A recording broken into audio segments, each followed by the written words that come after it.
Better Call Saul started off as just being the spin-off series to Breaking Bad when it first debuted back in 2015. But over the years, just as how we saw Jimmy McGill transform into its alter ego Saul Goodman, we also saw how the show Better Call Saul did not just become as good as Breaking Bad, but perhaps even surpassed it in many ways. But just like all great things, the show had to come to an end, and oh boy did we get an ending. Unlike the ending we got in Breaking Bad, Better Call Saul's finale did not hesitate to go down a tragic path, and it was certainly filled with justice. What's made Better Call Saul quite different from its sequel is the constant flashbacks and flash forwards that we got throughout the seasons. All of these tried to give depth to whatever the current plot was, and the finale depicts that perfectly as we get flashbacks to pivotal points of the story, making you feel like you were in a time machine, which is another important aspect of this episode.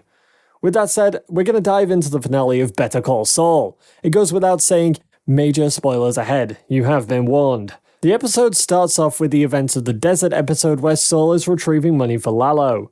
While Mike and Saul are resting, Saul asks him if he had a time machine. What would he do with it? Well, essentially, it's just a creative way of asking Mike if he had any regrets. We've known Mike throughout Breaking Bad, and his character was given immense depth in Better Call Saul.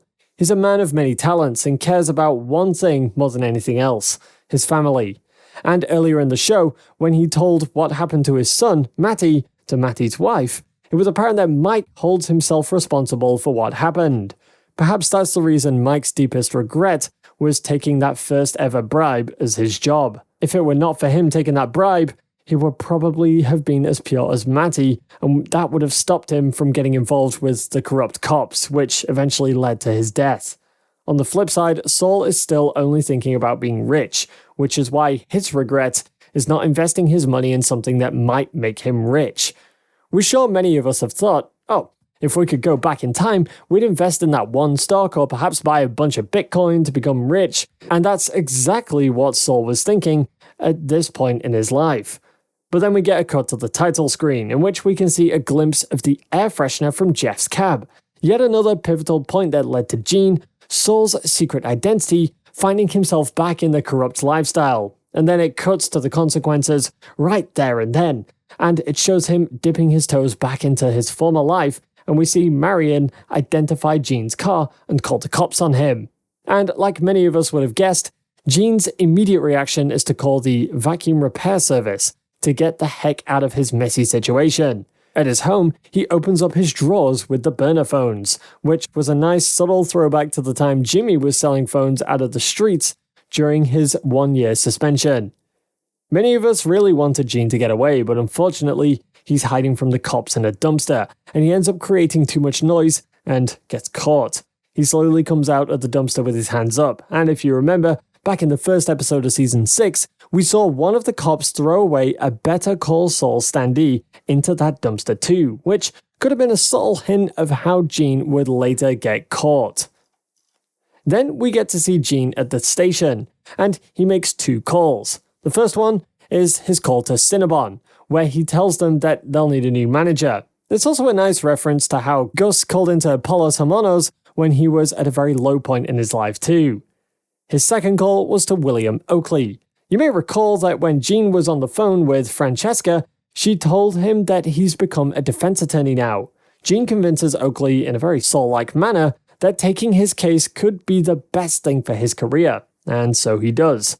Then we get a sad-looking Gene in handcuffs being taken away to the prosecutors. Although they initially had a lifelong sentence of 190 years on him, Gene is able to get into his soul zone and brings them all the way down to 7.5 years. He does this by coming up with a sob story where he claims that he was a victim of Walter White's actions and did everything because he was being held hostage. While all of this is happening though, Marie is also present in the room and talks about how Hank was taken away from her. Saul was able to convince the prosecutors so well that he even chose which prison and wing he'd be held in. Now, that's something only Saul Goodman could do. But things begin taking a turn when Saul tries to offer the truth about Howard Hamlin in exchange for weekly ice cream, but finds out that Kim Wexler already offered that information to the authorities. And that's when we get another flashback with Saul and Walt right before they've been given their new lives by the vacuum repair service. Saul asks Walt the same time machine question, which Walt sees right through, and tells him that he's just trying to ask him if he has any regrets. And if you've seen Breaking Bad, you would know that Walt's biggest regret was selling his company, which is exactly what Walt tells Saul. If he hadn't sold that company, neither Saul nor Walt will be in the situation they ended up getting into. Walt asks Saul about his regret, and this time, Saul gets into the details about the one time he slipped and hurt himself, to which Walt responds by saying, "So you were always like this," referring perhaps to Saul's carefree attitude or disregard for consequences and being a con man. Then we cut back to Saul looking out the window of an airplane, probably thinking about how he could cut his sentence even shorter. He talks to Oakley and says that he has something else on the Howard Hamlin case, which might even put Kim in trouble. Here the viewers are led to believe that Saul is about to pull another one of his classic sippin' Jimmy cards, and step on another person just to get what he wants. But later in the episode, it's revealed that Saul only said he had something that might affect Kim in hopes of luring her to the courthouse at the time. Clearly that worked, as Kim was called by Suzanne while she was volunteering at a local law firm because she felt lost and probably wanted to go back to her old life. Suzanne told her that Saul had been arrested and would probably talk about things that might affect her. We can see the panic in her expression, and even later in the courtroom, she appears nervous while constantly tapping her foot. Then we get a shot of Saul in one of his classic suits, smiling as he's being led to the courtroom. Just like in some of the earlier episodes in the show, Saul starts off the hearing by saying his catchphrase, "It's showtime." Things seem to be going well for Saul, and even Oakley advises him just to stay calm, as the judge often goes with the prosecutor's recommended sentence.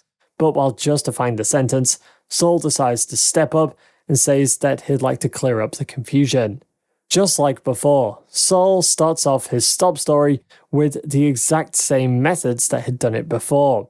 He says that Walter White came into his office, kidnapped him, and had him in front of a grave in the desert. And this is the point in which the episode takes a huge turn, which likely had many viewers shocked. Saul confesses that without him, Walter White was nothing. It was he who helped build his drug empire, and without Saul, Walter wouldn't have lasted long and would have been dead in just a few days. He talks about how Kim wasn't directly involved in Howard Hamlin's case, probably in hopes of getting the threat of a civil lawsuit off of her, and even mentions that Kim had the courage to start over, but Saul didn't. Confused as to what was going on, Oakley tries to interrupt Saul, and the prosecutor urges him to continue. Saul ignores everyone in court and continues his monologue. Clearly, this entire one-sided conversation was Saul pouring out all his regrets and trying to put them right while he still had the chance. He even mentions Chuck and how he got his insurance cancelled, even though that's not relevant to the case. Throughout the episode, we saw Saul hide all of his regrets while asking others the time machine question. He seemed the type of person to just bury every bad thing and move on to his next goal of making money and always putting up an act. But this was the moment where he let all those regrets out in a confession that would be enough to put him away for life. This was the first time in a long time where we got to see Saul as an actual human, and not the show that he'd been putting on for years. And all of the regrets he mentioned, he'd probably want to change all of them if he had a time machine. From starting over after Howard's death, to preventing Chuck's suicide, and to even getting involved with Walter White. All of these are things not Saul Goodman, but Jimmy McGill would have wanted to change. Near the end of his speech, he even wanted to be referred to as Jimmy McGill. The episode started off with the escape of Gene, the capture of Saul, and finally to the redemption of a man that we knew at the start of this series is Jimmy McGill. We even get another flashback where Jimmy is just starting to help out his brother Chuck with his groceries. Chuck and Jimmy have a sort of heated conversation that ended with Chuck saying, "If you don't like where you're headed, there's no shame in going back and changing your path," clearly reflecting the confession that Jimmy made in the courtroom. The scene ends with the camera focusing on the book, The Time Machine by H.G. Wells. With a confession like that, there was no way Jimmy would get off easily. He got sent to the prison that he definitely didn't want to go to, as mentioned earlier in the episode. But on the bus, the inmates recognize Jimmy as Saul, even though he tries to convince one of them that he's Jimmy McGill. But to the inmates, Saul Goodman is a hero who fought for them. It was like meeting their hero in real life. This is why they all chanted his name and showed him respect even in prison. Speaking of prison, the prison shot begins in a very similar fashion to how many of the Cinnabon scenes played out throughout the seasons. It could be a subtle nod to the fact that Jimmy's life, even as Gene Takovic, was the same as being in prison, rotting away and being totally separated from his former life. Jimmy gets pulled away because his lawyer is there to visit him, who we find out is Kim Wexler. Despite how they'd drifted apart over the years, the two seem genuinely happy to see each other and share a cigarette while leaning against the wall in a similar fashion to how we saw the two characters together back in Season 1. In fact, even the lighting is quite similar, and it really is an amazing parallel that ties the story up quite well. This beautiful moment is accompanied by an amazing soundtrack that seems like a mix of Breaking Bad and Better Call Saul's universe. And as Kim is escorted out of prison, we see Jimmy looking at her. He gestures to her with the finger guns that the duo would often do with each other. We get a beautiful shot of them being separated by the fence. Jimmy is on one side, Kim on the other. We spent the majority of the show with both of them together and helping each other with their plans, and unfortunately, their paths have finally separated. The episode ends with the door closing as it blocks out Jimmy from view, and this is the last we or Jimmy's loved ones will ever see of Gene Takovic, Saul Goodman, and Jimmy McGill.